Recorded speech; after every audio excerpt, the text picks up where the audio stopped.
Entonces, vamos a la parte de Santo Tomás. Santo Tomás forma parte del periodo medieval, y se le conoce como la escolástica. Claro, Locke también. Hay varios que no están. No están los filósofos políticos tampoco, que también forman parte importante, como pueden ser Hobbes, por ejemplo, eh, otros menos quizás conocidos como Wegelin, pero también sí hay un montón. Eh, entonces tenemos que Santo Tomás de Aquino forma parte de la edad medieval, y aquí sale un poco de la filosofía escolástica, que es la unidad que existe entre la razón y la fe.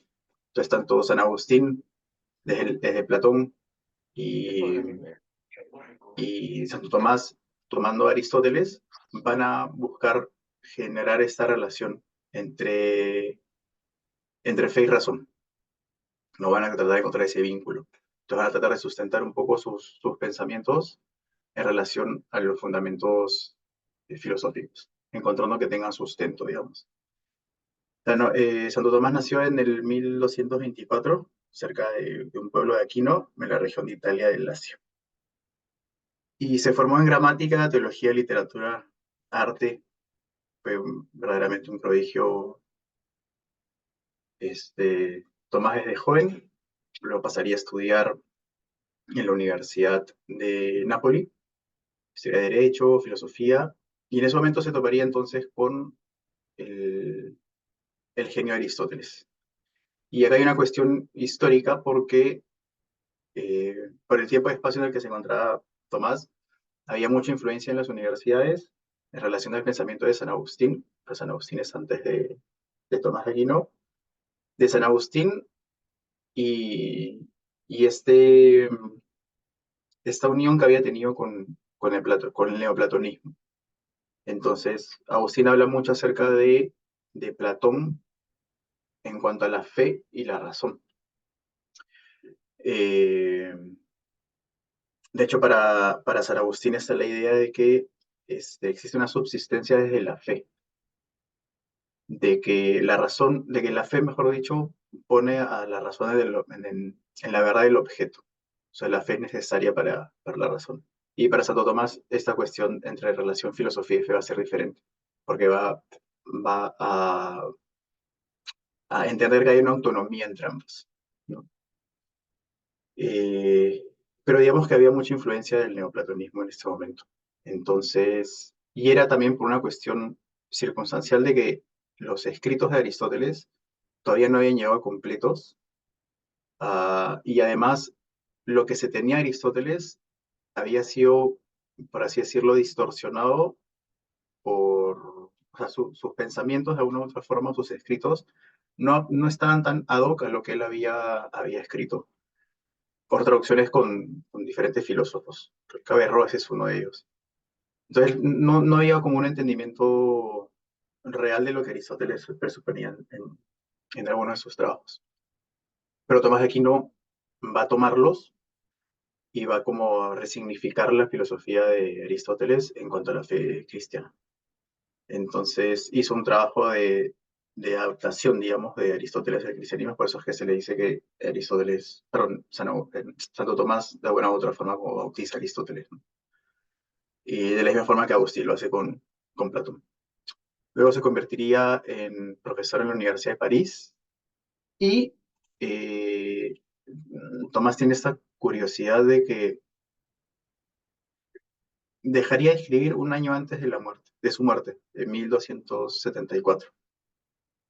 De hecho, hay un escrito que él deja como, como detiene toda su autor. Inclusive la suma teológica queda como inconclusa.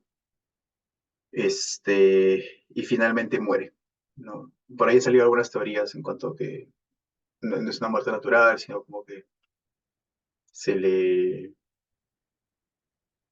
O sea, hasta he leído como que pudo haber sido envenenado, etcétera. Pero bueno, la cosa es que fallece, y en el 1323 fue canonizado por Juan XXII. Entonces, un poco como de manera súper mega archi resumida la historia de, de Santo Tomás de Aquino en cuanto a su vida. Entonces, Tomás lo que va a hacer es reconciliar la fe y la razón. Y como les comentaba, lo va a hacer a partir de Aristóteles. Entonces, Tomás de Aquino contribuye mucho para que el pensamiento aristotélico se recupere. Como les comentaba, habían traducciones, pero esas traducciones parecía que no estaban completas o tenían ciertas distorsiones. Entonces, eh, Santo Tomás va a pedir cierto tipo de ayuda para hacer unas traducciones correctas y poder estudiar el pensamiento de una manera como mucho más acorde a lo que Aristóteles verdaderamente decía que en cuanto a su filosofía. Luego, lo que les comentaba, San Agustín va a ser muy influenciado por Platón. De hecho, muchas de sus ideas van a ser así.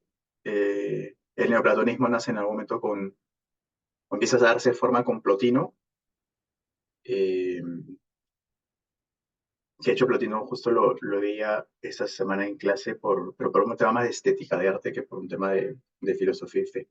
Pero Plotino pues, va a tomar también las ideas de Platón, los trascendentales, para poder entender esta concepción entre el mundo inteligible y el mundo sensible. Y de hecho acá, como hay cuestiones muy interesantes, porque en la idea del neoplatonismo hay una categorización de, del mundo inmaterial por sobre encima del mundo material. Y esto es bien interesante porque inclusive Nietzsche, cuando hace su crítica a la moral y a la ética cristiana, también hace una crítica a Pablo, en general al cristianismo, pero sí, o sea, nombra mucho a Pablo porque para Nietzsche, por ejemplo, el cristianismo lo que ha hecho es enviar al hombre al otro mundo, por así decirlo. Es decir, el hombre no es consciente de la vida que tiene en este presente y la aborrece de cierto sentido. Entonces, para Nietzsche es un agravio que la espiritualidad haga que el hombre sea menos responsable de quién es y estime menos el presente en el que vive. Y esa es una idea que a mí me parece muy interesante y yo creo que muchas veces es verdad. Que muchas veces en la esfera de lo cristiano, ah, el, el- el ser, digamos, está orientado únicamente a ver lo que está afuera sin hacerse responsable de lo que está aquí. Y si bien es cierto, pues el cristiano cree en una trascendencia y en una inmortalidad del alma, la vida que nos toca acá es nuestra responsabilidad. Y no podemos ser escapistas de esto, ¿no? Y tenemos que aceptar la realidad de lo que es y la realidad de todo lo que presupone, tanto el dolor, sufrimiento, las tristezas, las alegrías, los desafíos, las vicisitudes, etcétera. Entonces Nietzsche va a ser muy crítico de esto y por eso va a estar como muy, muy en contra de la ética cristiana. Bueno, regresando del siglo XIX para para volver a la época medieval, este, vamos a ir, a ver, dice Carlos, no estoy de acuerdo, es solo superficial. Este, ¿Es sobre Nietzsche, te refieres? Sí, en el sentido de que tiene cierta apreciación a lo que podría ser verdadero. Ujú, Sin embargo, el creyente todo lo que hace lo hace para Cristo y eso obviamente habla de la corporeidad, de lo material, de la relación con el prójimo, con las cosas. Entonces, pensar que solamente estamos tan embotados pensando en la patria venidera por la fe, que ujú, no nos preocupa lo local, pues pensando un ejemplo, ¿no? Para concretar, los ujú, países nórdicos protestantes en sus inicios, digamos, con cierta fe verdadera, y ahorita dudo mucho que tengan una fe real, pero pues progresaron precisamente porque entendieron que la fe no estaba peleada con el obrar, y no entender, Pablo, que la fe ujú, también viene por las obras, es como nomás ver solamente son personas cantando algo intangible. No, o sea, también nos reunimos y nos congregamos porque necesitamos de la compañía del otro, porque los demás nos interesan. Entonces, en ese sentido, sin leer la obra de Nietzsche, sin profundizar mucho en lo que dice, me parece que es como algo simplemente superficial. Claro, no, te entiendo perfectamente. De hecho, gracias por la participación.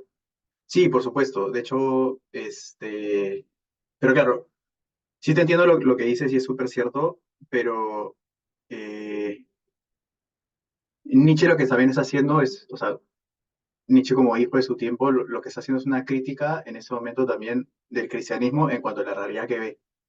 Entonces, él ve, por ejemplo, que en su momento, tanto la Iglesia Católica como protestante, o la liberación, digamos, del protestantismo, lo que, lo que ha hecho muchas veces es hacer eso. Es como hacer menos responsable, o sea, la religión lo que ha hecho en ese sentido desde la moral es hacer al hombre menos responsable de sus actos y menos participativo en las cuestiones sociales. Lo que tú dices es obviamente cierto, o sea, obviamente el hombre, digamos, la realidad del cristiano es hacerse responsable, pero encuentras también esta dimensión en la que no, o sea, se presupone que el cielo es la meta, entonces hay que llegar rapidito para allá, una cosa así. Pero el buen entender, obviamente, del Evangelio está en el actuar acá. De hecho, hay una cita de Mateo en la que Dios le dice como, o sea, estoy parafraseando, pero le dice como que la eternidad es aquí, ¿no? O sea, hay que obrar en este sentido. Pero igual la crítica de Nietzsche a mí me parece muy oportuna porque en mi vida como cristiano, como que en el ecosistema cristiano, sí me topó mucho con este pensamiento de que, eh, de como una idea como escapista del mundo, ¿no? Eh, es por eso me pareció oportuna la crítica. Y además, volviendo a San Agustín y al neoplatonismo, eh, también fíjese que como hay una distinción, o sea, de ponderación entre el mundo inteligible y el mundo sensible. Fíjese que también hay como y eso seguramente lo deben saber ustedes si están dentro del lenguaje de la iglesia, es como esta idea de la carne, ¿no? De que la carne y lo corpóreo es lo malo y de que el espíritu es lo bueno, entre comillas. Entonces, esta como especie de dualidad se da mucho en San Pablo también, ¿no? San Pablo cuando se refiere a las cosas malas se refiere a las cosas de la carne. Pero como les comentaba la otra vez, o sea, las cosas de la carne no son propias de la carne, son propias de la persona, ¿no? Como decía Spinoza, no es que tengo un cuerpo, sino que soy un cuerpo. Entonces, las cosas que yo puedo denominar de la carne en sentido teológico que está mal, o sea, soy yo mismo, ¿no? Mi carne, digamos, no es autónoma de mí. O sea, todas mis ejecuciones o todas mis operaciones provienen de mi propio ser.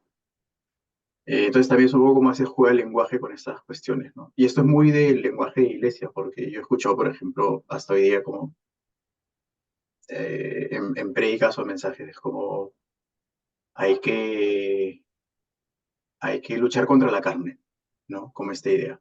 Pero carne al final es un símil de tienes que luchar contigo mismo, ¿no? Lo digo un poco como para hacer este esquema de pensamiento. Porque inclusive Platón va a decir que el cuerpo al final perdón, que el alma está atrapada en el cuerpo. Entonces, en Santo Tomás, por lo menos yo veo esta cuestión de manera mucho más ordenada. O sea, no es que el cuerpo sea separado del espíritu, sino es una uniformidad. Entonces, el ser es uno, ¿no? Y se hace responsable de sus actos y se hace responsable de sus cuestiones paradójicas entre las decisiones buenas y malas. Entonces, tenemos a Agustín en este tema. Para Agustín, por ejemplo, lo importante es llegar a la verdad. eh, o sea, para llegar a la verdad de la razón es necesaria la fe. Como le decía, la fe dice San Agustín, a la razón del objeto. Y para Santo Tomás va a ser diferente porque Santo Tomás va a hablar acerca de una autonomía integrada.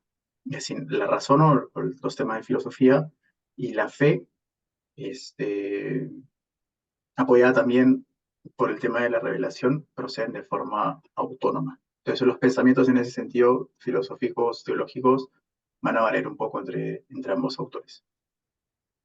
Entonces, vayamos a esta parte de la inmortalidad del alma. Y aquí vamos a como que tomar algunos de los conceptos que habíamos visto en la sesión primera. Entonces, ya habíamos conversado acerca de que la substancia individual se compone de forma y materia, ¿verdad? Entonces, lo que vemos en el mundo reflejado, las cosas, digamos, tienen forma y materia, como por ejemplo, lo puede tener, por ejemplo, el celular tiene forma, ¿verdad? Tiene, digamos, un, eh, tiene elementos que permiten que sea así, y esos elementos son la materia, ¿no? Entonces, la materia y la forma al final generan una sola unidad, y en esa unidad existe tanto las cosas como el ser.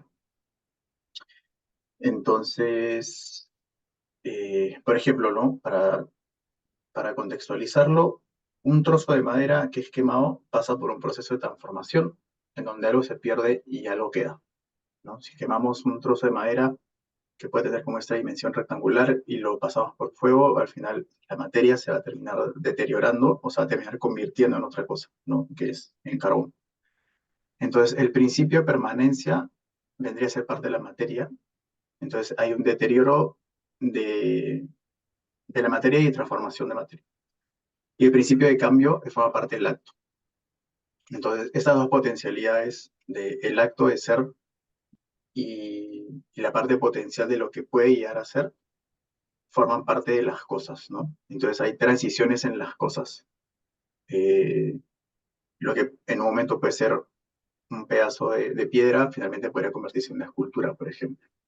Entonces hay estos cambios como lo vimos la otra vez con el barco de Teseo, ¿no? En las cosas vemos estos cambios, ¿no? De que la materia va cambiando, va en otra transformación y las formas también cambian y finalmente se transforman en otro acto. Pero eso es una cuestión que se le implica a las cosas, ¿no? Para las personas hay una cuestión que es integrada, que es la forma de la materia, pero la forma de la sustancia. Y esta forma de la sustancia es la que permite que el ser sea ser y no pueda ser otra cosa. Entonces, finalizando este ejemplo, la materia amorfa es la posibilidad de lo que ha de llegar de ser real en una cosa dotada de forma. Entonces, en las cosas tenemos estos cambios que pueden haber, como el barco de Teseo, ¿no? Que hablamos de que, oye, pero si le cambiamos todas las piezas, entonces sigue siendo el mismo barco, no es el mismo barco. Si le cambio algunas, es o no. Y si le quito todas y lo armo aparte, entonces, ¿qué es? ¿No? Como decía Hobbes, ¿no? ¿Cuál es cómo resuelvo este dilema? Y al final un poco lo que habíamos conversado y habíamos convenido es de que eh, sí vendría a ser un compuesto diferente. Pero esto es una cuestión de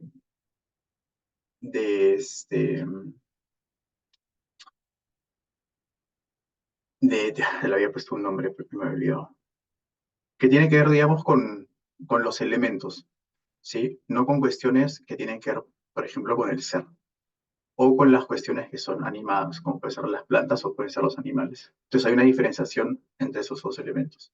Sin embargo, la unidad sustancial se da y se brinda, tanto entre forma y materia. Entonces, por ejemplo, hablando de esto y trasladándolo y haciendo este cambio hacia el pensamiento de Tomás de Aquino. Eh, ya tenemos en Aristóteles esta unidad ilemórfica, ¿no? Forma y materia. Ahora, Aquino va a proponer de ese pensamiento aristotélico una idea un poco más profunda. Y él va a decir esto. Tenemos esencia y tenemos existencia, ¿no? Existen estos dos elementos. De hecho, hay una frase muy conocida que es la esencia precede a la existencia. Y de hecho, en el existencialismo, que lo podemos ver en Sartre o lo podemos ver en Kierkegaard, eh, tenemos esta idea de que la existencia precede a la esencia. Y esta idea de que la existencia es primero que la esencia del hombre es porque el hombre se va haciendo en cuanto existe. O sea, primero el hombre existe y a partir de eso se desarrolla, ¿no? Su humanidad se da de esa forma. Por eso es que hay una negativa existencial en Sartre, por ejemplo, esto lo explica mucho en su libro el existencialismo es un humanismo que, que el ser humano es su devenir. Entonces, no hay una anterioridad de la persona, no hay una naturaleza. La naturaleza al final es algo que el ser humano decide hacer en ese momento. Y eso puede ser, evidentemente, muy arbitrario. Entonces, tenemos una idea medieval que es la esencia precede a la existencia, y tenemos una idea un poco más moderna, que es que la existencia es primero. Vale, entonces, aquí nos va a decir, la esencia es primero, y luego se da la existencia. ¿Cómo es esto? ¿Qué significa esto? Lo que una cosa es, o sea, su esencia, lo que una cosa es y lo que hace que una cosa no sea otra, ¿vale? Eh, puede ser comprendida a pesar de que aquella cosa existe o no, independientemente de su existencia o no, ¿vale? Pero la esencia es inalterable e inmutable. Entonces, el ejemplo por el que yo he puesto es un gato, ¿no? Si yo te digo gato, ¿no? Yo te digo, piensa en un gato, tú te puedes imaginar cualquiera, ¿no? Puede ser este de la imagen, puede ser cualquiera. Pero el hecho de que tú te imagines esa esencia no implica que eso o que aquello sea existente. Entonces, la esencia, en ese sentido, para San Agustín, tiene nexo con la existencia, pero a la vez, o sea, podría tener nexo con la existencia para que un ser sea lo que es, pero también puede llegar a ser solamente entendida a partir de las cuestiones, de la cuestión del pensamiento. Entonces, tienes por un lado la esencia de algo de lo que es y por otro lado tiene su existencia. Los dos separados, juntos, forman el ser, ¿vale? Pero separados no hay nada. O sea, tiene solamente una idea de una esencia, pero no tiene su existencia. Entonces, a ver, espérame, uno podría, Jonathan dice, uno podría refutar tal vez, lo conozco porque lo he visto, entonces, porque existe. Y lo conozco porque lo he visto, no te entendí. Si lo puedes comentar. Uno podría refutar tal vez. Claro, o sea, entiendo que la esencia precede la existencia, ¿eh? Con el Ajá. símil de que comentaste acerca del gato, ¿no? Entonces, más que todo, como esta es una imagen que quieres ejemplificar, ¿no? Este concepto, el gato, ¿no? Le dicen, ah, ya, hizo un gato, ok, ya tengo una idea de un gato, Ujú. porque uno va a decir, bueno, es que he visto un gato, por ende puedo imaginar cómo es un gato. Am, Ya, y claro. eso, Ya te entendí. claro, Claro, tú puedes tener el imaginario de algo que es existente y por otro lado el imaginario de algo que no es existente. Entonces, digamos, en ese sentido muy platónico, en el mundo de las ideas tú puedes tener múltiples imaginarios, pero el imaginario que tú tengas de algo puede no corresponder con la realidad. Entonces, lo que hace real a algo es de que su esencia tenga conexión con su existencia. Porque yo puedo imaginar un dragón, por ejemplo, ¿no? O puedo imaginar no sé, un minotauro, por ejemplo. Yo puedo tener esa idea y puedo ser consciente de esa esencia, ¿no? De aquello que es. Pero si eso no tiene, digamos, o no posee existencia, entonces deja de ser real. Entonces ya no es un ser. ¿Me dejo entender con esa idea? sí, Ah, sí, sí. ya, perfecto.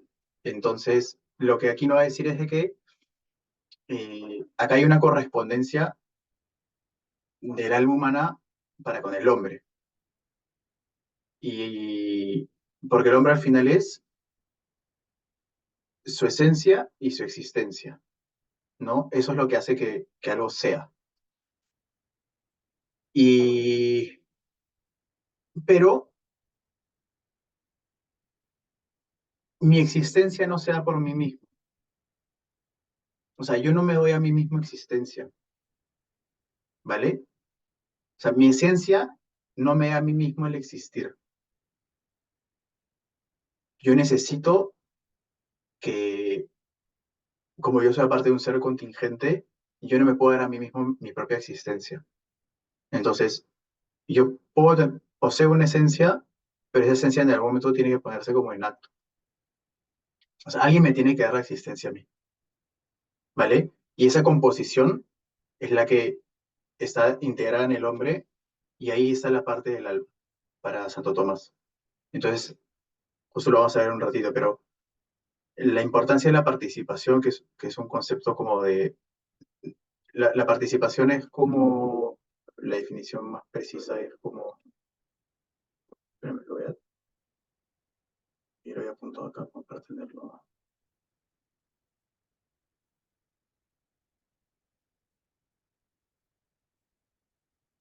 La participación es un modo de poseer una propiedad de manera ilimitada. Entonces, vamos a ver que hay una participación de Dios para con el hombre, para que se dé esta cuestión de su existencia y su esencia como unidad. Y esto es lo que Tomás Aquino la llama creación. Y esa es una idea que no está de Aristóteles, sino es una idea propia de Tomás para poder entender de que el ser humano es creado, que el ser humano tiene participación de Dios, pero tiene una participación autónoma, no es sustancial. Pues ahora vamos a ver esa parte. Entonces, el gato es en cuanto a su esencia, ¿no? Que es justo como uno se imagina la figura de un gato.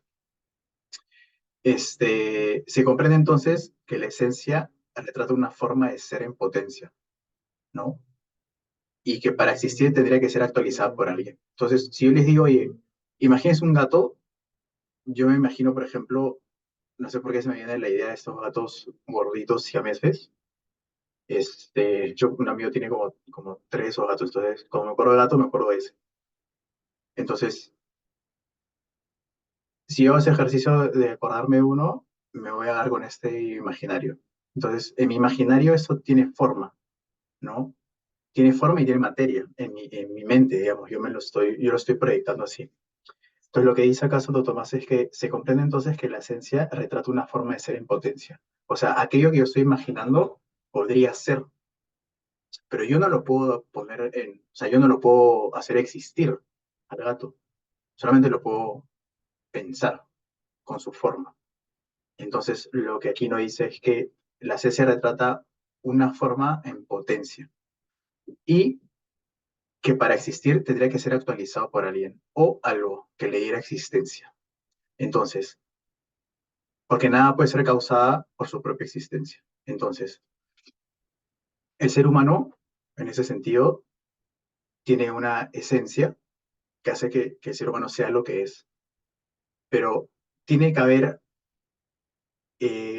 alguien o algo, entre comillas, que haga que se actualice eso y exista.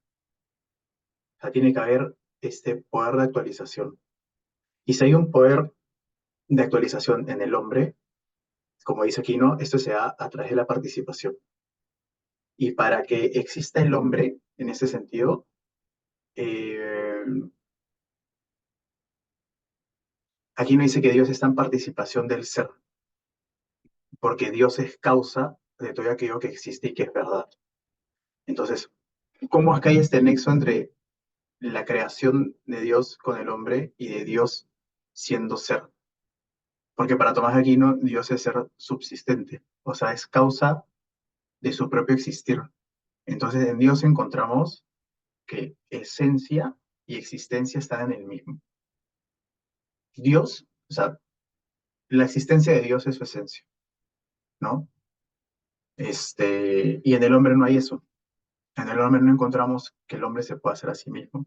Entonces, Dios le da esta participación al hombre y le da esta creación, porque Dios es ser como, Dios es acto puro. Eh,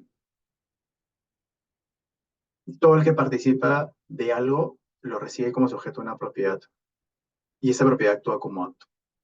Entonces, la participación de Dios en el ser es un modo de creación.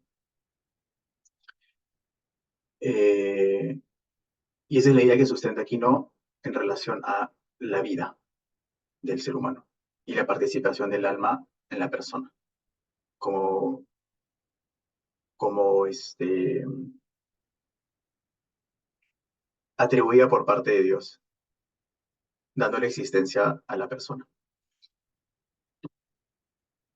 Entonces tenemos acá esencia y existencia. Todas las cosas poseen esencia y existencia, y además son contingentes. O sea, todo lo que nosotros vemos que existe, digamos, es perecedero. Todo tiene, como ese espacio temporal, todo tiene un inicio y todo tiene un fin, ¿vale? Entonces, una de las preguntas que se hace esta metafísica es, bueno, ¿de dónde viene la existencia? ¿No? ¿Cómo, cómo esa esencia está en participación ahorita en el mundo? ¿Quién se la ha otorgado? Si uno mismo no se puede dar, digamos, a sí mismo el existir. Entonces, lo que aquí no va a decir es que el acto viene de la forma, no de la materia. Y esa es una idea interesante porque para Aquino la forma sustancial va a ser el alma. Entonces, la forma sustancial es lo que va a informar a la materia, pero la materia por sí sola no posee esa característica, las características o facultades que sí posee el alma.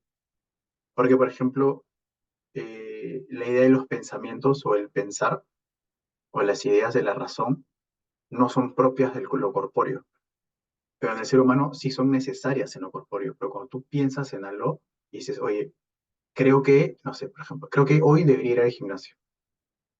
Entonces tienes una idea, ¿no? Y la razón por la cual debo ir al gimnasio es porque, no sé, porque lo he pagado y no voy. Entonces tengo que ir al gimnasio. Esa razón, o sea, esa idea, ese pensamiento, obviamente tiene una ejecución en lo corpóreo, porque tú tienes que pararte y andar e ir. Pero los pensamientos, digamos, forman parte del alma intelectual, digamos, como propiedad, como, como raíz. Pero en el hombre, obviamente, eso se ha integrado, ¿no? No podrás, o sea, para que algo suceda, tienes que usarlo corpóreo. Entonces, lo que dice Aquino además es que la materia no podrá subsistir por sí sola sin la forma, porque imagínense, y esto lo vamos a ver un ratito, imagínense la muerte. La muerte es, digamos, hay algo que le ha pasado al cuerpo para que deje de estar animado, y para que deje de ser animado. ¿Se dan cuenta con ese escenario? Si ustedes ven un cuerpo, un cadáver, ustedes, claro, van a presuponer que está muerto, pero el cuerpo está ahí, solamente que no tiene participación de algo que lo haga vivo. Pero cuando nosotros vemos una persona hablando, por ejemplo, usted me está viendo a mí ahorita, o usted me ven a mí hablando, uno, digamos, no piensa como que, eh, es un cadáver que está hablando, ¿no? Es un cuerpo que habla. No, la idea es una persona que está hablando, ¿no? Hay una integración de eso. Pero cuando hay muerte, uno solamente ve el cuerpo. Entonces hay algo que le falta, digamos, a ese elemento para que sea un ser. Hay algo que no está. Pero para existir, uno sí necesita, este, uno sí necesita como esta unidad, ¿no? Necesitas la parte de, de la forma que viene a ser la parte del alma y necesitas la forma material, o sea, lo corpóreo. En unidad eso sea el ser, sin unidad no sea. Entonces, sí, pierde, pierde el ser. De hecho, justo, por lo menos en Tomás Aquino, la muerte para el hombre significa a la vez perder el hecho de ser persona. Justo en un ratito lo vamos a ver. Y ya pasa a ser otra cosa. Y es justamente por esa composición heliomórfica. Pero la muerte del hombre, o sea, del ser de la persona, no significa muerte de alma. Por eso es que Tomás Aquino sustenta que hay una inmortalidad del alma, aun a pesar de que puede haber muerte y corrupción del cuerpo. Ese es su sustento, digamos, para la trascendencia, obviamente asociado a lo que narran las escrituras. Entonces, la materia no puede subsistir por sí sola sin la forma, necesita de la forma para ser informada, eh, porque la materia es pura potencia, ¿no? Y en la potencia, al ser pura potencia, no hay acto, entonces no hay acto de ser. Pero la forma sí puede en ocasiones subsistir sin la materia. O sea, hay ocasiones en que sí es posible que la forma exista sola. Y para Tomás Aquino este va a ser el caso explícito del alma. Entonces, no sé si estoy avanzando muy rápido o muy lento, pero cualquier cosita me pueden interrumpir con total, con total libertad. Ahorita un segundito. Eh, yo podría decirse pronto que pasaríamos a un estado eterno en esencia. Este, sí, yo diría más que de trascendencia de la forma sustancial, o sea, del alma, ¿no? Am, justo ahora lo vamos a ver. Dame un segundito que justo ahorita en un ratito llegamos a eso. Eh, para como agrandar mejor los criterios en ese sentido. Entonces, para Aquino el alma es la entelequia primera de un cuerpo natural que tiene potencia, que en potencia tiene vida. Entonces, para Aquino tenemos que la forma sustancial, que es el alma, informa a la materia, en este caso al cuerpo. Entonces, como para Aristóteles, tenemos esta idea mórfica de que forma y materia le dan unidad y que la forma es la que informa a la materia, por ejemplo, en una escultura, ¿no? La forma, por ejemplo, en una escultura, imagínense, no sé, la, esta figura de la Pietà, tiene una forma y esa forma está ahí formada la materia. Entonces, la materia se ha configurado en esta forma, en esta escultura. Entonces, en el hombre, para, para Santo Tomás, es que tenemos lo corpóreo, pero como lo corpóreo está siempre en potencia, o sea, siempre está como en posibilidad de ser, necesita alguien que active esa posibilidad de ser. Entonces, si tú tienes un niño, o sea, tú eres un bebé, el bebé es pura potencialidad, pero a la vez es un acto, porque en ese momento está haciendo, es acto de ser. Y aparte, para que la potencia cambie, y ya lo habíamos visto la vez pasada, es que sí necesita de acto. O sea, necesita de un acto presente, y ese acto presente tiene a su vez la posibilidad de ser. Entonces, en un acto siempre hay una posibilidad de ser. Eh, entonces, para Aquino, eso que informa al cuerpo es el alma. Entonces, el alma es la forma sustancial. Eh, y esa tiene tres consideraciones importantes que abordaremos antes de su incorruptibilidad, que es la parte de la muerte. Eh, perdón, que abordaremos antes de su incorruptibilidad. Entonces, esta forma sustancial es no corpórea, es subsistente y es intelectiva. Es decir, no es corpórea porque no tiene, existe sin la participación del cuerpo. O sea, el alma existe sin la participación del cuerpo, pero un alma sola no es persona, vamos a decirlo así. Se hace persona cuando tiene esta unión ilemórfica con la materia, ¿vale? Es subsistente porque existe por sí misma, ¿no? Y si bien es cierto, es creada, pero existe por sí misma sin participación del cuerpo. Y es intelectiva porque, digamos, todas las facultades del alma son las facultades intelectivas o intelectuales. Entonces, aquí no va a decir que el alma es creada por Dios para cada nuevo ser humano que produce. Entonces, el alma es creación en ese sentido. Entonces, al ser creación, es participación de Dios. Y que el hecho de que Dios crea al hombre, ya digamos, tiene, tiene facultades o propiedades no solamente en la materia de la filosofía, sino también en la teología, ¿no? Que Dios tenga disposición de crear al hombre en nuestra teología implica que Dios tiene una intención de crear al hombre. O sea, hay una intención, y para los cristianos, digamos, la intención de Dios es que Dios ama Y al Dios amar permite la creación del hombre y crea al hombre con su libertad, digamos, ¿no? El amor en ese sentido, pues, no coacciona. Am, entonces Dios produce la creación del alma en cada una de las personas. Y el alma racional no puede ser hecha más que por creación y solo Dios crea. Entonces, si nosotros tenemos la esencia de lo que yo pienso que podría ser un gato, eh, yo necesito que alguien haga que actualice eso, ¿no? Que actualice eso para que finalmente le dé existencia, le otorgue su forma de ser. Entonces, en Dios encontramos esa facultad de que Dios pone en existencia las esencias. Eh, entonces, como el alma es creación de Dios, al alma, por ser subsistente, le corresponde existir y ser hecha. Entonces, el alma de la persona, ya tenemos alguna premisa atomista, es que este, de que es creada. ¿Y por qué es creada? Entonces existe. Hay un vínculo necesario entre el alma humana y la disposición de Dios de crear.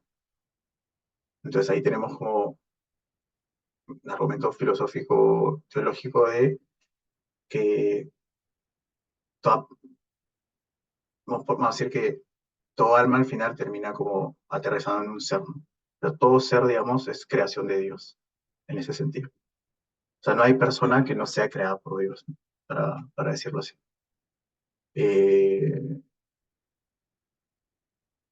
hecho, hay una frase interesante en Los Hermanos Karamazov, que no me acuerdo quién es el personaje ahorita, que le dice, o sea, sale en un diálogo y dice, como que no es que no quiera creer en Dios, es que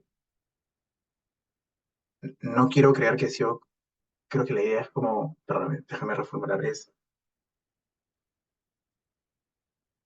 no es que no crea en Dios, es que no quiero creer que Él me ha creado a mí. Es como, niego totalmente la participación de Dios con mi vida, ¿no? O sea, niego ese vínculo. Es una idea muy, muy interesante. Es como, quiero negar la participación de Dios en mi vida, lo cual, digamos, en sentido práctico es como un imposible negar la participación de Dios con nosotros, porque si el alma es propia de Dios, las facultades que tenemos son propias de Él, ¿no? Propias de Él en el sentido de que nuestras operaciones, digamos, tienen vestigio de Dios, independientemente si nosotros creemos o no en Cristo. Entonces, eh, las facultades, digamos, del alma en ese sentido son propias de quien la crea. Por eso el ser humano tiene la capacidad de razonar, tiene la capacidad de pensar, tiene la capacidad de decidir, tiene voluntad, libre albedrío, acto volitivo y la posibilidad de amar. Entonces tienes personas que no creen en Cristo y que aman. Y no, o sea, y se ama de una sola forma, ¿no? Se ama queriendo el bien del ser, del prójimo. Y se puede. Esto es así. Somos imagen exacto. Imago de somos creados a la imagen de Dios.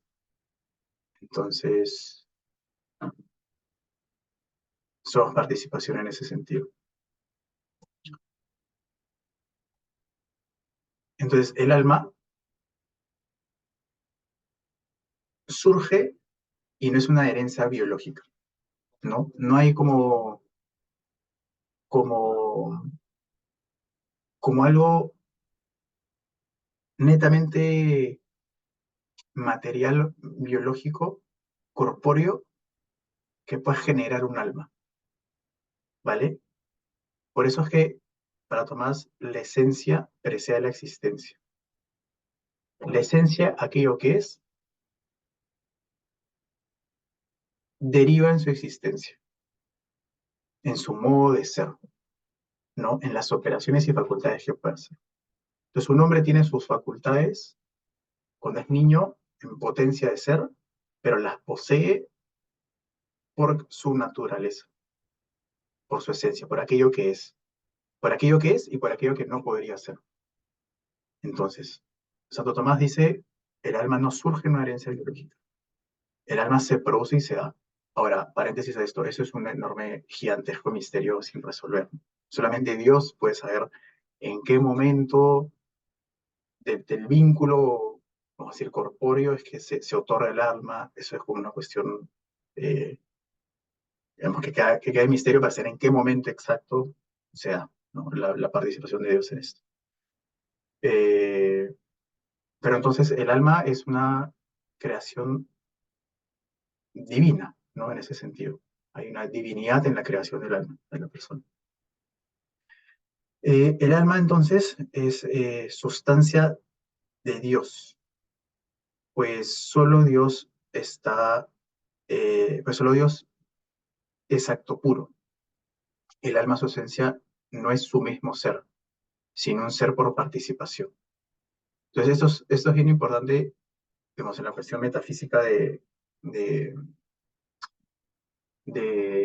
Santo Tomás. Lo que Tomás está diciendo es que eh, ¿acaso? El alma no es sustancia de Dios, ¿vale? O sea, lo que Tomás está diciendo es de que Dios es creador del alma, pero no puede ser como sustancia de él mismo, porque Dios se mantiene en un acto siempre. O sea, Dios no tiene esas potencialidades. Entonces, para darle razón, digamos, al acto puro de Dios, y además Dios no tiene accidentes tampoco, él dice, el alma, o sea, su esencia, no es su mismo ser, sino es un ser dado en participación.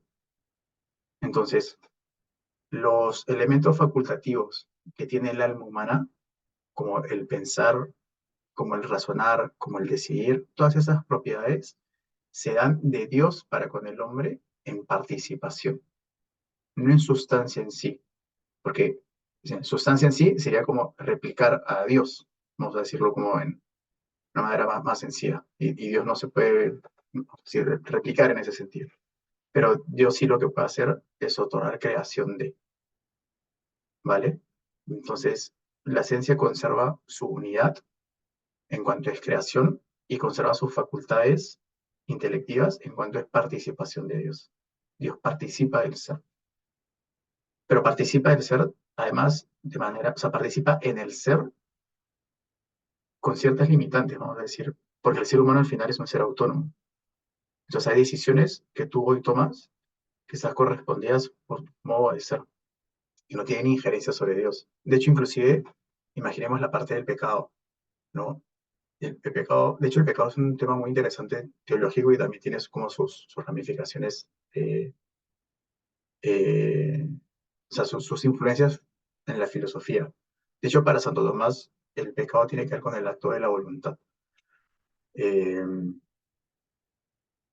entonces, si nosotros fuéramos sustancia de Dios, sería un error porque Dios estaría replicándose, pero el ser humano, por ser humano, se da que hay esta potencialidad para hacer el mal, pero en Dios no hay mal, ¿no? Porque Dios es acto puro y es bien supremo.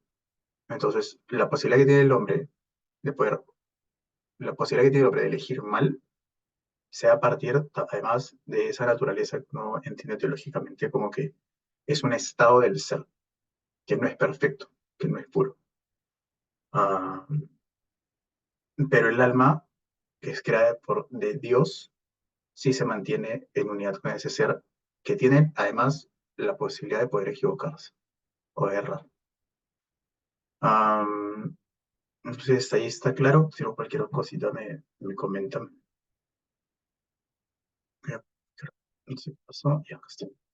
Entonces, para el Aguinate, o sea, para Tomás, el alma es forma subsistente y es principio animador.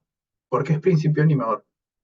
Porque el alma entonces, la forma le da, informa la materia. Entonces, informa la materia como principio animador. Eso quiere decir que le da movimiento a la materia, ¿no? Entonces es como un poco el ejemplo que yo les decía. Estoy pensando ahorita que, Por ejemplo, más tarde voy a ir a visitar a un amigo que está, por ejemplo, que está en la clínica por un tema, o sea, de una operación simple, pero ahorita está allá. Entonces yo termino esto, me cambio, como algo y me voy a dar una visita. Entonces, eh, mi idea, mis imaginarios, mi voluntad está informando a la materia como principio animador para que la materia se ponga en acto. Entonces, eventualmente yo me pararé, me prepararé algo de comer, me bañaré, me cambiaré, etcétera, ¿no? Pero mi cuerpo solo no podría, o sea, no tiene esas facultades para hacerlas de manera autónoma. O sea, necesita ser informada. Entonces, para Kino esto se refiere con principio animador. O sea, le da movimiento al cuerpo. Eh, es por ello que argumenta que una operación per se del alma demuestra su capacidad de subsistencia. Entonces, ¿qué se refiere con esto? Y dice, sujeto suficiente de su acto de ser. Y ese es el caso de la razón, que no proviene justamente de lo corpóreo. Entonces, cuando tú piensas, por ejemplo, la capacidad de poder imaginar, de pensar en algo, de decidir algo, no tiene injerencia de lo corpóreo. De hecho, al inicio de la sesión primera, habíamos visto esta idea de Descartes de que cómo es posible que tú imaginando algo, tu cuerpo se vea afectado y pueda como producirse cierta sensibilidad o cierto, no sé, como eso que se te eriza los vellos del brazo, por ejemplo, o que sientes como algo en el estómago, por solamente un recuerdo. Porque ¿dónde está ese vínculo? ¿Dónde está ese vínculo entre tus ideas y tu cuerpo? ¿En qué parte está? En dónde está la unidad? No hay. No existe esta unidad, es como espiritual o metafísica. No hay en el cuerpo. Porque, como le decía, tú abres el cráneo y no vas a encontrar ideas, vas a encontrar un cerebro. Entonces, ¿dónde está? ¿Dónde está esta participación del alma? ¿Y dónde está o en qué momento se efectúa esto con lo corpóreo? ¿No? No hay ese vínculo, no existe, digamos, hay, pero digamos, no es conocido por nosotros, no sabemos cómo se da ese nexo. Y entonces, lo que Tomás está diciendo es, el alma demuestra su capacidad de existir por sí sola por la facultad del alma. Entonces, si yo puedo pensar en algo, si yo puedo imaginar en algo o razonar en algo, yo me doy cuenta que este razonamiento se da por, no por participación de lo corpóreo, sino por participación del alma. Entonces, todos los efectos intelectivos se dan a partir de esa conciencia. Obviamente, en unidad con el hombre, uno las entiende como que están integradas. Pero nuevamente vamos al ejemplo de un cadáver. El cadáver es corpóreo, ¿no? Hay materia. Pero ¿por qué la materia no se mueve? Algo le ha pasado a esa materia para que deje de existir. Entonces, la muerte implica, y eso lo vamos a ver en un ratito, como esta desintegración de la unidad. Pero entonces me doy cuenta de que para que el cuerpo sea animado, necesita la participación de algo que no es solamente el cuerpo, que no viene del cuerpo. Porque si no, el cuerpo estaría vivo, pues. Pero necesito la participación de algo. Y ese algo que, que existe por sí mismo es el alma, pues. Porque el alma sí existe por sí misma. Entonces, el alma es intelectiva. Entonces, los razonamientos que yo puedo hacer intelectivos provienen del alma.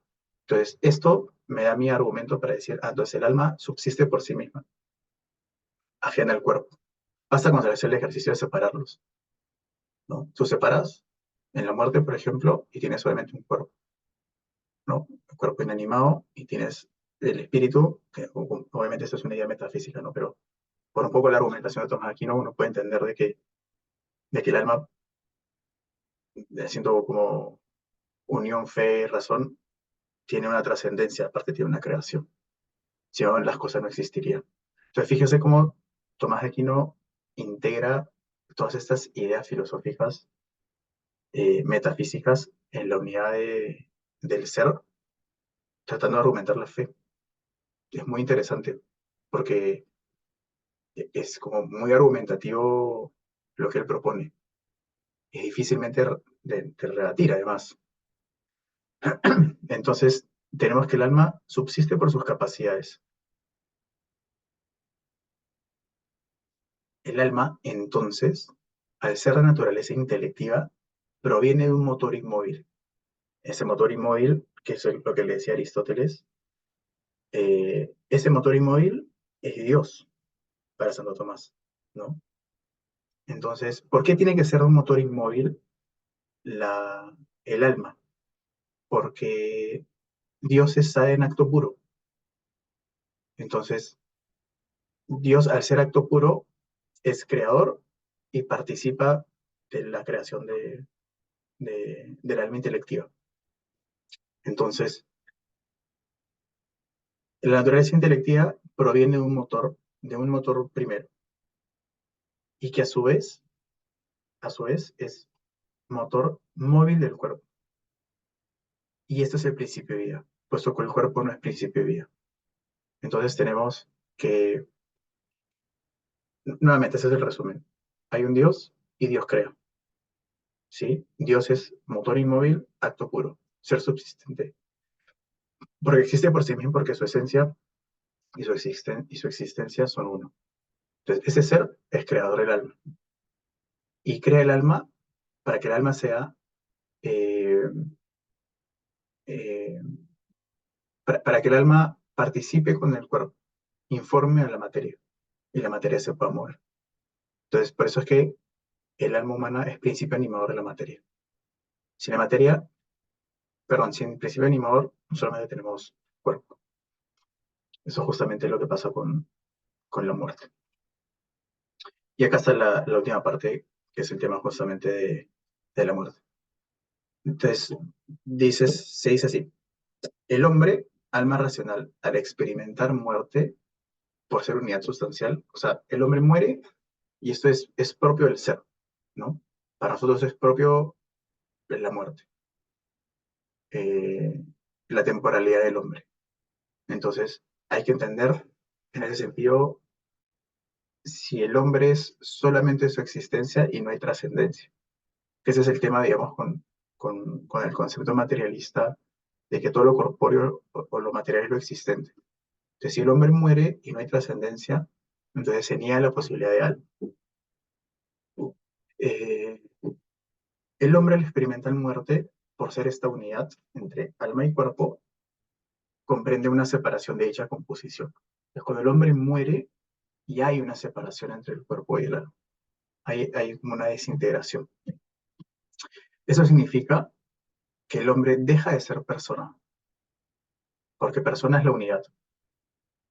Cuando se da esto, cuando se da la muerte, deja de ser persona. Ya no hay esa categoría de persona en la metafísica de Tomás de Aquino, porque se pierde la unidad intrínseca. Sin embargo, esta deja de ser compuesto a partir de la condición material, pero no desde la forma. Entonces, cuando la persona muere, fallece, fallece y se desintegra esta unidad ilemórfica, ¿no? Pasa algo, y la unidad se desintegra. Esta unidad entre forma y materia ya no existe. Pero lo que sí es existente es que la forma queda. Por eso es que al inicio decía que Tomás Aquino le da a la forma una categoría de, de, de componente subsistente, que existe por sí sola sin la composición del cuerpo. Entonces, cuando se une con el cuerpo es persona. Cuando se desintegra, ya no es persona, pero sigue existiendo. Entonces, es natural, y esta frase es muy buena, dice, es natural lo que está causado por los principios de la naturaleza, ¿no? O sea, nosotros, que participamos de los principios de la naturaleza también. Y los principios naturales esenciales son la forma y la materia. La forma del hombre es el alma racional, la cual es esencialmente inmortal. Por tanto, la muerte no es natural al hombre por la razón de su forma. La materia del hombre es su cuerpo, compuesto de elementos contrarios entre sí, de lo cual se sigue el que sea naturalmente corruptible. Bajo este aspecto, la muerte es natural al hombre. Entonces, la muerte es natural a nosotros. La pregunta es si la muerte del hombre es desintegración de la forma material y a su vez desintegración del alma de la persona, si en este caso la poseyera. Entonces, lo que Tomás aquí no va a responder es de que no, de que lo natural en el hombre es que muera. Pero como el alma es subsistente, se va a mantener vigente, aún a pesar después de esta corrupción. Entonces, dada la muerte del hombre, la pregunta es si su alma muere. Entonces, Tomás va a decir, la intelectual no, porque si el entendimiento es sustancia, entonces es incorruptible. Aristóteles llamaba la operación propia del alma, ¿no? A aquella que no es producida ni recibida por un órgano corpóreo. Entonces, volviendo a la metafísica de Tomás de Aquino de la creación, Dios, Dios crea el alma humana y participa de la persona. Y una vez que la persona deja de ser por la descomposición entre materia y forma, queda el alma como parte de la creación de Dios. Por eso es que el ser humano mantiene su trascendencia. Y esta es más una idea teológica que filosófica, ¿no? De ahí que eh, en Cristo vemos como esta preocupación por perseguir cosas que también tengan un reflejo en la posteridad, entendiendo que eh, la esencia del hombre se mantiene en ese sentido. Entonces, creo que ese es lo Mario. Sí, para finalizar, Dios crea el alma, como le decía, no como sustancia, sino como creación, ¿vale? Dios, al ser subsistente, crea el alma bajo el mismo compuesto, proveyéndole eh, a este la inmortalidad. Entonces, tenemos esta imagen, esta frase teológica que dice, hagamos al hombre a nuestra imagen conforme a nuestra semejanza, ¿no? Entonces, en aquí no vamos a ver que esta imagen, perdón, esta frase puede tener argumentación filosófica. ¿Cómo así? Eh, Cuando Dios crea su imagen y semejanza, para Aquino lo que está diciendo es que Dios, que es ser subsistente, crea el alma y al crearla le está No, o otorgando sea, facultades. Por favor, ten cuidado con su audio. Gracias. Lo que está diciendo Dios es de que, lo que está diciendo Aquino, perdón, es de que Dios crea al hombre, ¿no? Y por crearlo le está proveyendo de ciertas facultades. Están las facultades intelectivas, que son propias del alma, y además le está otorgando la inmortalidad, es decir, la trascendencia, que independientemente de la muerte y corrupción del cuerpo humano en ese estado temporal, o sea, ese tiempo materia, el alma se mantiene vigente. Es por eso, nuevamente repito, esencia precede a la existencia del hombre. Entonces, la naturaleza del hombre va primero para Aristóteles. Y para Tomás de Aquino, la esencia, que es la creación de Dios en el alma, se mantiene como primera. Y es así como el alma es este principio animador de la materia.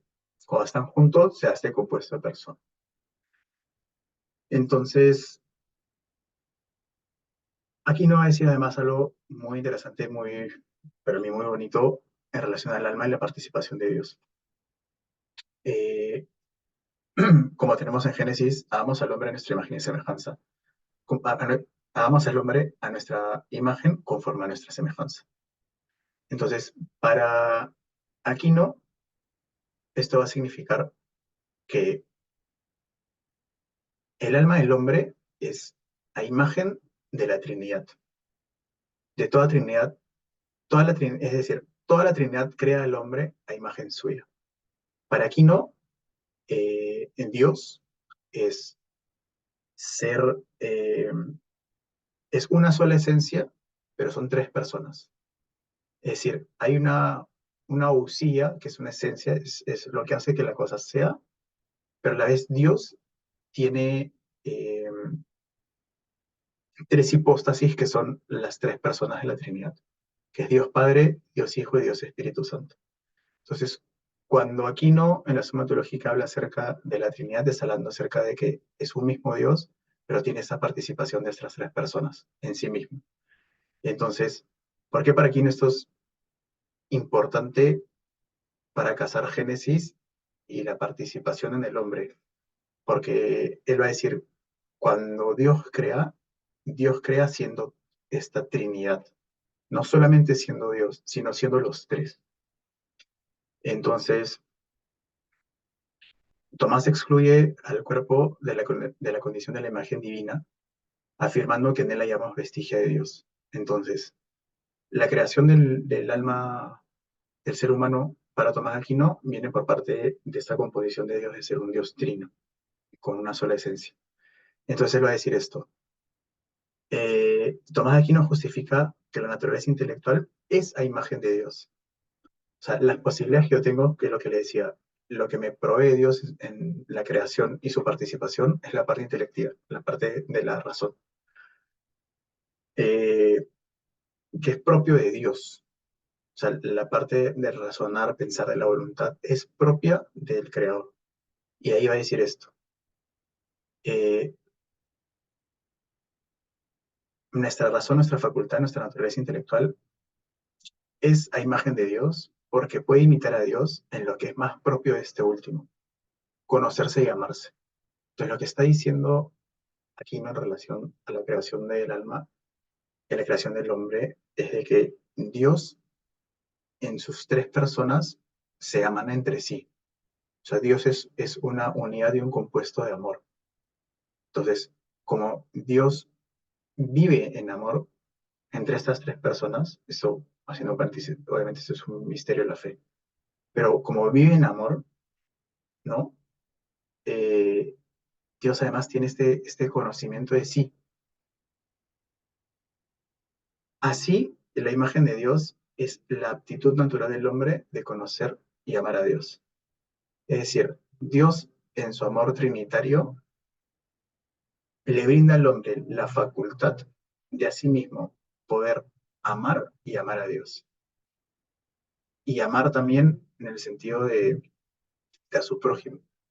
O sea, esto es como la unidad de comunidad. De hecho, en teología hay como algunas áreas que se estudia esto, ¿no? Como la persona y la comunidad. Entonces, las facultades que tiene el hombre de poder integrarse en armonía con lo que le rodea y además de tener la posibilidad de poder amar a Dios y conocerle, es propio de que Dios se lo haya otorgado a él a través del alma. Y se efectúa, digamos, ya en esta composición cuando el alma y el cuerpo se unen en un solo ser, y ese solo ser es lo que nosotros conocemos como persona. Entonces espero que esta última partecita haya quedado clara, pues esa parte que a mí me parece más bonita de Aquino en cuanto a la relación que casa de fe y razón. Um, Así que con esto hemos llegado como a la parte final de esta sesión. Los intereses estaban en poder encontrar de que el ser humano tiene una naturaleza, y lo habíamos visto en Aristóteles, de que hay una naturaleza humana, racional, y que para Tomás de Aquino, en la naturaleza del hombre va a estar enraizada en su acto de ser en el alma. Y el alma, y desde el alma nace el concepto de creación, que hay una creación. Y el alma entonces, al ser creada por parte de Dios y en participación con Dios, permite a su vez darle movimiento a la materia. Y eso es lo que hoy nosotros pues vemos en nosotros, ¿no? Esas facultades. Entonces, la argumentación de Aquino para la existencia del ser implica entonces que Dios es creador y que Dios brinda la vida, ¿no? Y que la vida se da a través de, de Dios y no por, por efectos de nosotros mismos. Entonces hay una divinidad en el alma.